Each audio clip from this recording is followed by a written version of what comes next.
श्री शिवाय नमस्तुभ्यम। हर हर महादेव। 12 फरवरी 2025 को बहुत विशेष दिन है, क्योंकि माघ पूर्णिमा, माघ संक्रांति, ललिता जयंती, रविदास जयंती का विशेष संयोग बन रहा है। तो आप इस विशेष संयोग पूर्णिमा में कौन कौन से उपाय पंडित प्रदीप मिश्रा जी ने बताए हुए विशेष उपाय कर सकते हैं, उन्हीं की जानकारी हम इस वीडियो के माध्यम से देने वाले हैं। इस वीडियो में हम माघी पूर्णिमा में किए जाने वाले 5 उपायों की जानकारी देने वाले हैं। तो वह उपाय क्या हैं, आइए जानते हैं। पहला उपाय, गुरुजी ने बताया कि कितनी भी बड़ी समस्या आपके जीवन में आ गई है तो यह उपाय आप रात्रि के समय 12 बजे या शाम के समय प्रदोष काल में कर सकते हैं। काफ़ी सरल और आसान उपाय है। इस उपाय को करने के लिए आपको एक बेलपत्र, एक दूर्वा, एक चावल के दाने की आवश्यकता होगी। जलाधारी से जल जहाँ नीचे की ओर गिरता है, शिवलिंग में जलाधारी से नीचे जल जिस स्थान पर गिरता है उस स्थान पर आपको बेलपत्र, दूर्वा और एक चावल का दाना समर्पित कर देना है। उस बेलपत्र दूर्वा को इस प्रकार से अर्पित करना है कि बेलपत्र की डंडी जमीन की ओर होना चाहिए। इसके साथ ही आपको सोमेश्वर महादेव का स्मरण करते हुए अपनी मनोकामना बोलना है और फिर वह बेलपत्र दूर्वा प्राप्त कर अपने घर लेके आना है। एक कटोरी में वह रख देना है और एक कलश जल शिवलिंग पर समर्पित कर देना है और रात्रि के समय दूर्वा को चबा चबा कर खा लेना है। अगली सुबह नहाने के बाद बेलपत्र को खा लेना है और जल का आचमन कर लेना है। इस उपाय को करने से आपके शरीर में जो रोग हैं, जो एलर्जी है, जो एक्जिमा जैसे खाज, त्वचा से संबंधित जो कोई भी रोग हैं वो दूर होंगे। बढ़ते हैं दूसरे उपाय की ओर। जीवन में बहुत कष्ट चल रहा है, गुरुजी ने कहा बहुत समस्या चल रही है कि आप बहुत तकलीफ बनी हुई है। शिव महापुराण की कथा कहती है कि आपको क्या करना है, 2 बेलपत्र लेना है, 2 पुष्प लेना है, 2 बेलपत्र और 2 पुष्प लेना है।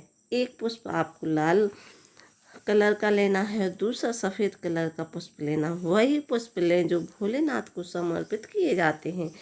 वह एक बेलपत्र के ऊपर एक सफ़ेद पुष्प रखना है और दूसरी बेलपत्र पर लाल पुष्प रखना है। लाल पुष्प वाली जो बेलपत्र है उसे आप माता सुख सुंदरी के स्थान पर अर्पित कर देना है। इस प्रकार से अर्पित करें कि बेलपत्र की डंडी जलाधारी की ओर होना चाहिए। इसके बाद जिस बेलपत्र के ऊपर सफ़ेद पुष्प रखा है उसको आपको शिवलिंग के ऊपर समर्पित कर देना है। आपको अपनी मनोकामना बोलते हुए, आपकी जो भी मनोकामना है श्री शिवाय नमस्तुभ्यम बोलते हुए अर्पित कर देना है और शिवलिंग के ऊपर। और इसके बाद आप फिर से श्री शिवाय या ओम नमः शिवाय मंत्र बोल देना है। बस इतना ही आपको करना है। बढ़ते हैं तीसरे उपाय की ओर। गुरुजी ने यह विशेष उपाय बताया है जो कि सिर्फ पूर्णिमा के दिन ही कर सकते हैं। आपको एक आखा दाना चावल का लेना है और उसे शिवलिंग पर अर्पित कर देना है और एक बेलपत्र शिवलिंग पर अर्पित कर देना है। बेलपत्र की डंडी का मुख आपको अपनी ओर रखना है, इस बात का आपको विशेष ध्यान रखना है। इसी प्रकार आपको यह उपाय करना है। बेलपत्र आपको उसी चावल के दाने के ऊपर अर्पित करना है जो आपने शिवलिंग पर आखा दाना समर्पित किया था। इसके बाद श्री शिवाय नमस्तुभ्यम बोलते हुए चंद्रमौली भगवान का स्मरण करते हुए अपनी मनोकामना बोल देना है। मनोकामना बोलने के बाद फिर से श्री शिवाय नमस्तुभ्यम बोल देना है। इसके बाद शिवलिंग पर एक कलश जल अर्पित कर देना है और थोड़ा सा जल प्राप्त कर लेना है और अपने नैनों में लगा लेना है, अपने मस्तक पर लगा लेना है और घर आ जाना है। बस इतना ही आपको करना है। बढ़ते हैं चौथे विशेष उपाय की ओर। गुरुजी ने कहा किसी भी पूर्णिमा की रात्रि को अगर गर्भवती नारी अगर अपनी नाभि पर चंद्रदेव की रोशनी पड़वा लेती है तो उसका बच्चा कभी भी विकलांग पैदा नहीं होता है। उसका बच्चा स्वस्थ, श्रेष्ठ, विद्वान और बलवान पैदा होता है, पूर्ण होगा, स्वस्थ होगा, यह निश्चितता है। गुरुजी ने कहा यह महाउपाय आप किसी भी पूर्णिमा को कर सकते हैं। यह उपाय आपको सिर्फ पूर्णिमा को ही करना है। बढ़ते हैं 5वें विशेष उपाय की ओर। पूर्णिमा के दिन शंकर भगवान को अगर आप 1 लोटा जल 1 पुष्प महादेव को अर्पित करते हैं, पहले आपको 1 पुष्प अर्पित करना है और पुष्प आपको सफ़ेद कलर का 1 पुष्प अर्पित करना है, फिर 1 कलश जल आपको अर्पित करना है।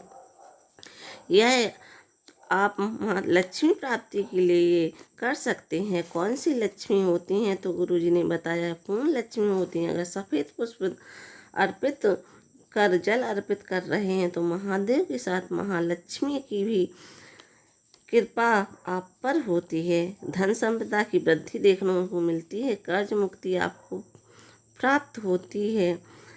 बस इतना ही आपको करना है। अगर यह वीडियो आपको पसंद आए तो वीडियो को लाइक करें। कमेंट में श्री शिवाय नमस्तुभ्यम हर हर महादेव लिखना ना भूलें। श्री शिवाय नमस्तुभ्यम हर हर महादेव भक्तों।